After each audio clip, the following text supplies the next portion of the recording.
राधे राधे। मेरे गुरुवर भोलेनाथ के चरणों में मेरा साष्टांग दंडवत प्रणाम है। आज का विषय है अच्छा कहलाने की इच्छा छोड़ दो। अच्छा कहलाओ मत, अच्छा बनो।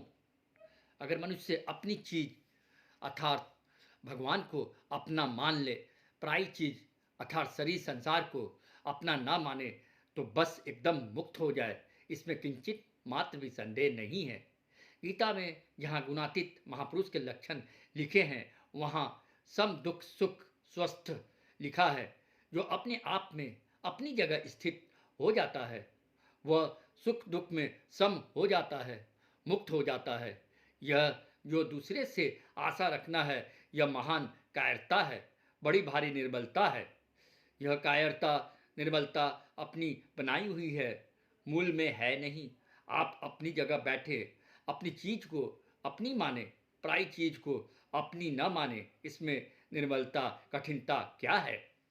दूसरे लोग मेरे को क्या कहेंगे, क्या समझेंगे, यह भय महान अनर्थ करने वाला है। इस भय को छोड़कर निर्धड़क हो जाना चाहिए। दूसरे खराब कहते हैं तो हम डरते हैं, तो क्या दूसरे खराब नहीं कहेंगे? वे तो जैसी मर्जी होगी वैसा कहेंगे। हम भयभीत हों तो भी वे वैसा ही कहेंगे, और भयभीत न हो तो भी वे वैसा ही कहेंगे। उनके मन में जैसी बात आएगी वैसा कहेंगे वे। क्या हमारे भयभीत होने से वे हमारे को अच्छा कहने लग जाएंगे? यह संभव ही नहीं है। दूसरे क्या कहते हैं, इसको न देखकर अपनी बात पर डटे रहो, अपने काम पर ठीक रहो। यह बहुत बड़े लाभ की बात है। आपके निसंक निर्भय होने में एक ही बात है कि अगर आपको कोई खराब कहे तो आप अपनी दृष्टि से अपने को देखो कि मैंने तो कोई गलती नहीं की, न्याय विरुद्ध कोई काम नहीं किया। इस तरह अपने पर जितना विश्वास कर सके, दृढ़ता से जितना रह सके उतना रह जाओ, तो आपके सब भय मिट जाएंगे। हमने जब कोई गलती नहीं की तो डर किस बात का? अपने आचरण पर, अपने भाव पर आप दृढ़ रहें, इससे बड़ा भारी बल मिलता है। उनके सामने तो मैंने यह भी कहा कि इसको मैंने करके देखा है, आप भी करके देख लो। हम जब ठीक हैं, सच्चे हैं, तो फिर भय किस बात का? अपने पर अपना विश्वास न होने से ही अनर्थ होते हैं।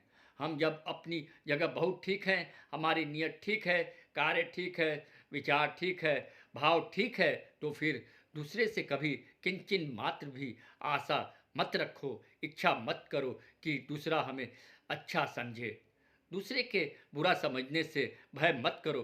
दूसरा कितना ही बुरा समझे, हम तो जैसे हैं वैसा ही रहेंगे। अगर हम अच्छे नहीं हैं और सब लोग हमें अच्छा समझते हैं, तो क्या हमारा अच्छापन सिद्ध हो जाएगा? यदि अपनी गलती अपने को नजर नहीं आए तो उसका कारण है स्वार्थ और अभिमान। स्वार्थ और अभिमान से ऐसा ढक्कन लग जाता है कि अपनी गलती अपने को नहीं दिखती। अतः स्वार्थ और अभिमान न करे। स्वार्थ और अभिमान का त्याग करने से बहुत प्रकाश मिलेगा और अपनी गलती दिखने लग जाएगी। एक उपाय यह है कि अपने में जो अवगुण दिखे उसको दूर करते जाओ। ऐसा करने से आपको न दिखने वाले अवगुण भी दिखने लग जाएंगे। अतः जिन अवगुणों का आप सुगमता से त्याग कर सकते हैं, उनका आप त्याग कर दे। तो जिन अवगुणों के त्याग में आपको कठिनता दिखती है, उनका त्याग सुगमता से होने लगेगा और न दिखने वाले अवगुण दिखने लग जाएंगे। यह बड़ा भारी रामबाण उपाय है, आप करके देखो। सत्संग के द्वारा जिन जिन कमजोरियों का ज्ञान हो, उनमें जिन कमियों को सुगमता से दूर कर सकते हैं, उनको दूर कर दो। जैसे कल्पना करो कि हमारी झूठ बोलने की आदत है, तो जिस झूठ से हमारा कोई संसार का रुपए पैसों का मतलब नहीं है, ऐसा झूठ नहीं बोले। हम बिना मतलब झूठ बोलते हैं कि अरे भाई उठ जा, दोपहर हो गया, उठता ही नहीं। अगर हम सच्ची बात बोले कि सूर्योदय हो रहा है, उठ जा, तो इसमें क्या हर्ज है? बिना मतलब झूठ बोलोगे तो आदत बिगड़ जाएगी।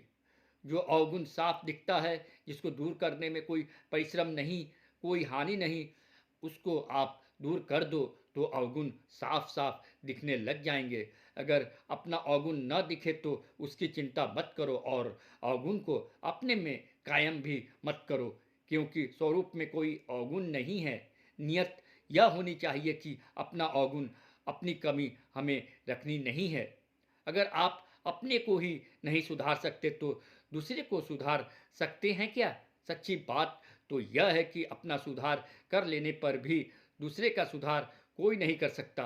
बड़े बड़े महात्मा हुए हैं, आचार्य हुए हैं, वे भी दूसरे का सुधार नहीं कर सके, दूसरे को अपने समान नहीं बना सके। मैं आक्षेप से नाम नहीं लेता हूँ, बहुत विशेष आदर से नाम लेता हूँ कि शंकराचार्य महाराज ने दूसरा शंकराचार्य बना दिया क्या?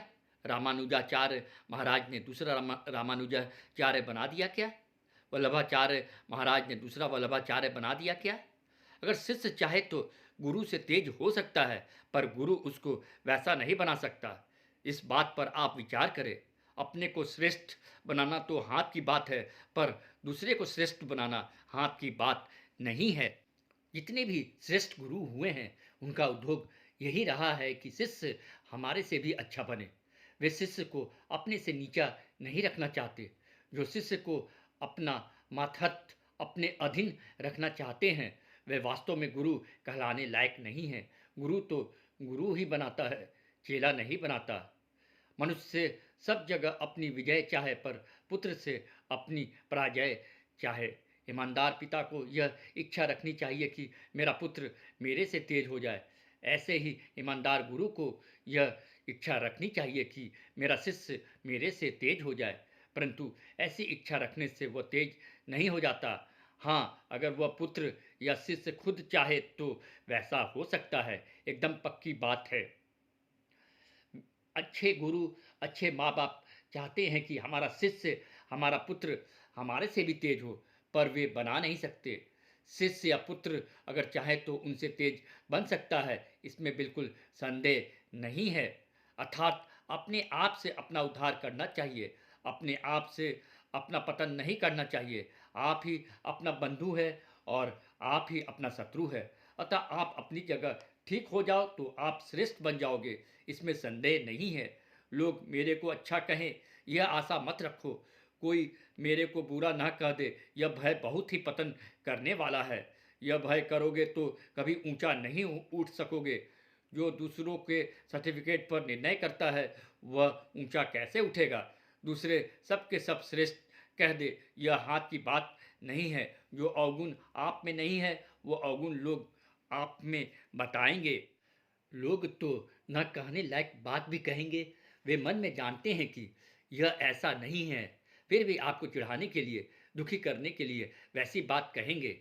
आजकल जो वोट लेने के लिए खड़े होते हैं, वे मन में जानते हैं कि हमारे विपक्ष में जो आदमी खड़ा है वह हमारे से अच्छा है, पर ऐसा जानते हुए भी वे उसकी निंदा ही करेंगे कि यह खराब है, हम अच्छे हैं। इसलिए आप अच्छे बनो, पर लोगों से यह आशा मत रखो कि वे आपको अच्छा कहें। वे आपको अच्छा जानते हुए भी अच्छा नहीं कहेंगे, बुरा कहेंगे। आपको अच्छा कहने की उनमें ताकत नहीं है। आप प्रतीक्षा करो कि लोग हमें अच्छा कहें, यह कितनी बड़ी भूल है। अच्छा कहलाने की इच्छा छोड़ दो, अच्छा कहलाओ मत, अच्छे बनो। जय श्री राधे श्याम।